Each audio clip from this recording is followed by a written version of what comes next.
இன்னைக்கு மார்னிங் ஆலு பராத்தா தான் பண்ணியிருந்தேன். எனக்கு ரொம்ப பிடிக்கும். உங்களுக்கு யார் யாருக்கு பிடிக்கும்ன்றத கமெண்ட்ல சொல்லுங்க. இதுக்கு ஃபர்ஸ்ட்டே பொட்டேட்டோ பாயில் பண்ணி வச்சுக்கலாம்.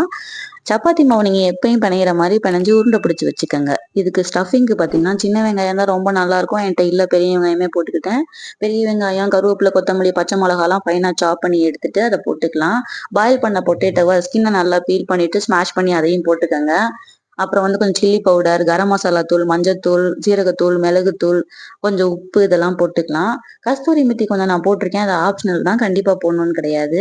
எல்லாம் போட்டு நல்லா பெனஞ்சு நல்லா மிக்ஸ் பண்ணி வச்சுக்கோங்க. சப்பாத்தி மாவு உருண்டைய எடுத்து அத சின்னதா தேய்ச்சுக்கலாம். அதுக்குள்ள இந்த ஸ்டஃபிங்க வச்சு நல்லா ஃபோல்ட் பண்ணிக்கங்க. வெளிய லீக் ஆகாத அளவுக்கு.